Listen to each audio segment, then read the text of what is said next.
గర్భ శ్రీమంతుడు శ్రీ వెంకటేశ్వర స్వామి టీటీడీ వార్షిక బడ్జెట్ 5,000 కోట్ల పైమాటే.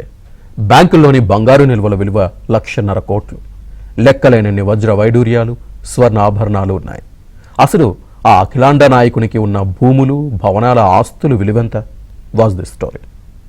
ప్రత్యక్ష దైవంగా పేరు పొందిన తిరుమల శ్రీ వెంకటేశ్వరుడికి అలంకరించే ఆభరణాలలోని బంగారం బరువు 650 కిలోలు. దీని విలువ దాదాపు 6,000 కోట్ల రూపాయలు. ఈ ఆభరణాలలో పొదిగిన వజ్రాలు, రత్నాలు, కెంపులు వంటి వాటి విలువ కూడా కలిపితే 10,000 కోట్లు అని అంచనా. భూములు, బంగారం, డిపాజిట్లు అన్నీ కలుపుకుంటే గోవిందుడి సంపద 5 లక్షల కోట్లు దాటుతుందని అంచనా. తిరుమల గర్భాలయంలోని మూలవర్లకు ప్రతి శుక్రవారం అభిషేకం తర్వాత కొత్త ఆభరణాలను అలంకరిస్తారు. 121 రకాల బంగారు, వజ్ర వైడూర్య, మరకత మాణిక్యాదులతో కూడిన ఆభరణాలు ఇందులో భాగం.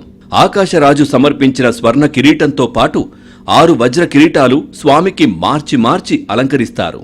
సహస్రనామమాల, లక్ష్మీహారం, పచ్చలు పొదిగిన కంఠాభరణం, వక్షస్థల లక్ష్మీహారాలు, సాలగ్రామ హారం శ్రీవారి మూల విగ్రహంపై మెరిసిపోతుంటాయి. ఇవిగాక స్వామికి అలంకరించే నిత్యాభరణాలు 3 జతలున్నాయి. నిత్యాలంకారంలో ఉండేవి ఆకాశరాజు సమర్పించిన బంగారు కిరీటం, బంగారు ముఖపట్టి, 2 బంగారు కర్ణపత్రాలు, మరో 2 బంగారు బావళీలు, బంగారు చక్రం, బంగారు శంఖం, 2 బంగారు భుజకీర్తులు, 2 నాగాభరణాలు, కుడి ఎడమ చేతి బంగారు నాగాభరణాలు, మోచేయి ఆభరణం. తిరుమల మాడవీధుల్లో విహరించే ఉత్సవమూర్తులను దాదాపు 400 రకాల ఆభరణాలతో అలంకరిస్తారు. స్వామికి ఉన్న ఆభరణాల్లో ప్రత్యేకంగా చెప్పుకునే వాటిలో ముఖ్యమైనది 500 గ్రాముల గరుడమేరు పచ్చ. ఉత్సవాల సమయంలోనే దీనిని అలంకరిస్తారు.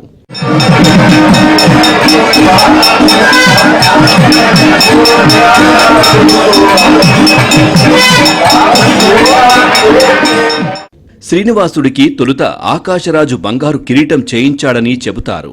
అయితే 12వ శతాబ్దం వరకు అందిన స్వర్ణాభరణాలు, వస్తువుల వివరాలు ఎక్కడా నమోదు కాలేదు. 12వ శతాబ్దం తర్వాత స్వామికి సమర్పించిన ఆభరణాల వివరాలు కొన్ని శాసనాలలో నమోదయ్యాయి. విజయనగర రాజుల కాలంలో శ్రీవారికి ఆభరణాల వెల్లువ మొదలైంది. బ్రిటిష్ పాలనలో చిత్తూరు కలెక్టర్గా పనిచేసిన థామస్ మన్రో పెద్ద గంగాళాన్ని కానుకగా ఇచ్చారు. మొఘల్ చక్రవర్తుల నుంచి శ్రీకృష్ణ దేవరాయల వరకు ఎందరో చక్రవర్తులు వెంకన్న స్వామికి కానుకలు అందించారు. శ్రీకృష్ణ దేవరాయలు పాలించిన 21 ఏళ్లు తిరుమలకు స్వర్ణయుగమే. తిరుమల క్షేత్రాన్ని 7 సార్లు సందర్శించిన శ్రీకృష్ణ దేవరాయలు విశేష కానుకలతో స్వామివారి భాండాగారాన్ని స్వర్ణమయం చేశారు. అయితే శ్రీకృష్ణ దేవరాయలు సమర్పించిన ఈ విలువైన ఆభరణాలేవీ ప్రస్తుతం లేవు. మిరాసీ వ్యవస్థ రద్దు కాకముందే వీటిని కరిగించినట్లు 20 ఏళ్ల క్రితమే టీటీడీ ప్రభుత్వానికి నివేదిక అందించింది. 1933లో టీటీడీ ఏర్పాటైంది. తిరుమల ఆలయంలో ఉన్న ఆభరణాలన్నింటినీ 1952లో టీటీడీ స్వాధీనం చేసుకుంది. 4 మిరాసీ అర్చక కుటుంబాల నుంచి ఏడాదికి ఓ అర్చకుడికి కైంకర్యాలు చేసే వంతు వచ్చేసింది. అలా వంతు వచ్చిన అర్చకుడే స్వామికి చెందిన ఆభరణాలన్నీ తన ఆధీనంలో ఉంచుకుని అలంకరణకు వినియోగించేవారు.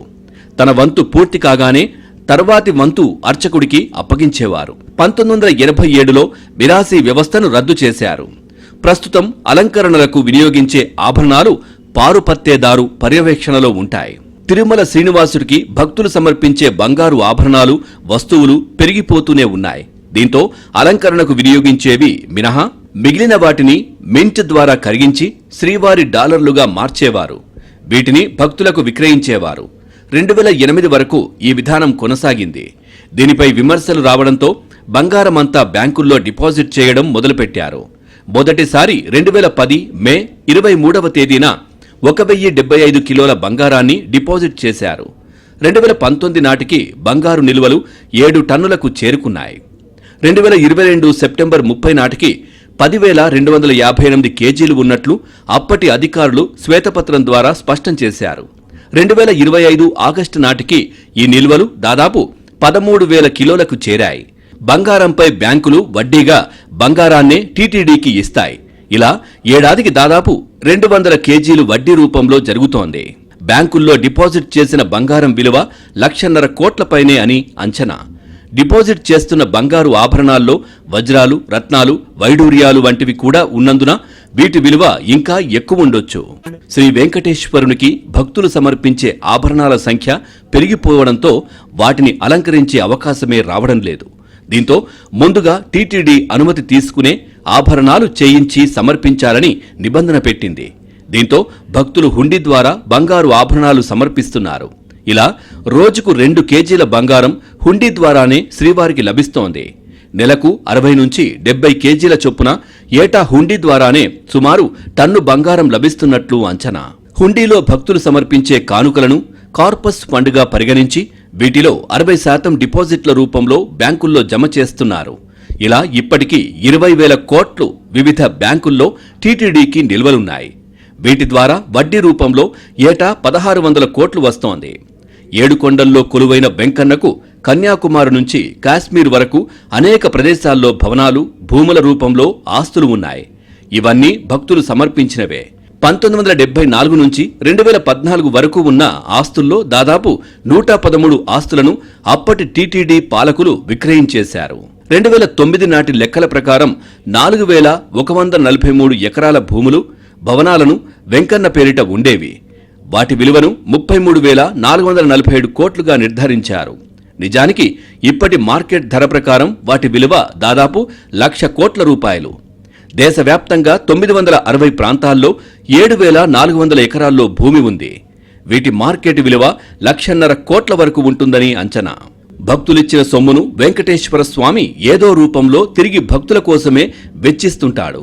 హిందూ ధర్మ పరిరక్షణ వ్యాప్తికే కాక సామాజిక సేవలకు 1,000 కోట్లు టీటీడీ వినియోగిస్తోంది. అనేక విద్యా సంస్థలు, ఆసుపత్రులు, వేద పాఠశాలలు నిర్వహిస్తోంది. దేశవ్యాప్తంగా ఆలయాల నిర్మాణాలకు స్వామివారి సొమ్ముని వినియోగిస్తోంది.